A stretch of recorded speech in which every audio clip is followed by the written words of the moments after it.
Hi guys, today I'm just making a little rant about why I think Pseudo S2l is the future of Megaminx. If you don't know what Pseudo S2l is already, it is not like regular 3x3 Pseudo S2l, where you get an edge in a corner and you do a D move to insert it, because realistically D moves you should not be doing D moves during S2l. But instead, Pseudo S2l is where you use not your main star edge during S2l, but instead one of the edges of the pairs that you'll be doing. So this purple green edge here, instead of using it to insert with the corner as a pair like that, you can instead use it as the actual star edge itself by doing an F and moving it down to this slot here. So in doing this, you can actually do much better solutions. In this case, it's not too great, but you can then make the 2x2 like this, imagining as this green corner is inserting the pair down here, and so the pair is actually blue and purple rather than green and blue. This is actually a very useful technique, as it can often stop you from having to rotate from black being on top into this sort of rotation to solve pieces. Instead, you can just do this move, insert the piece, and then do an F to redo it.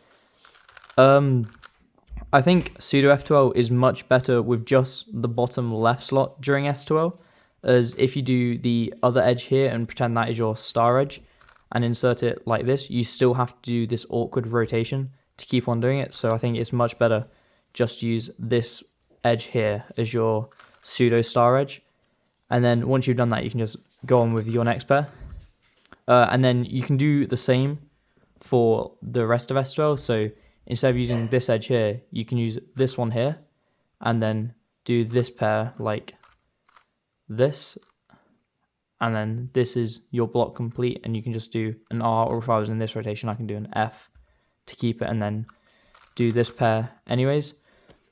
You can also do this during F2l, but it's not very good, and I'd only recommend doing it if you see it during inspection. I don't really recommend learning this unless you're around the sub 40 level, as to understand when you should do Pseudo S2l or just normal S2l can be quite difficult. Let me try and set up an example. Yeah, this is actually a good example. So say in this case, the Pseudo S2l would not be better, as it would break up this pair here. So if you try and do Pseudo S2l, okay, wait, that was a bad example. Let me make a better example. Okay, say here, like this. Pseudo S2l would not be great, as to get this, if you had this as your edge, these two pieces are quite far away from each other and the corner's stuck. So what would be better would just be to do this pair first as normal and using this as your star piece, and then moving on and lifting this slot up here to keep the pieces in the top, and then moving it back down once you finish that pair.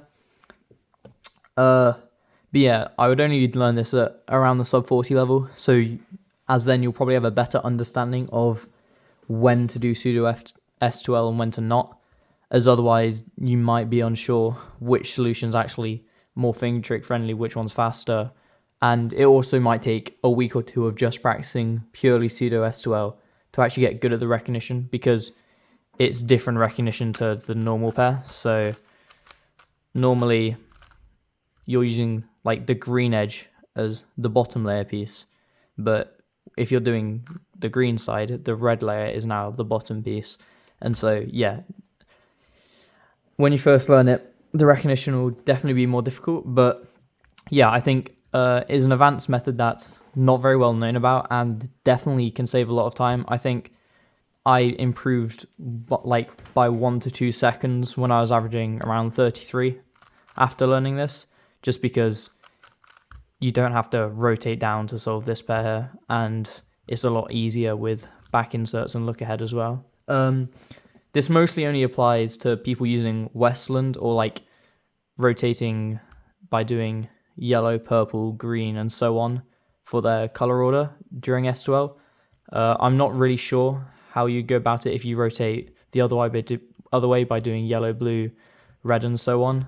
I think you just use an R move to set it up rather than an F move.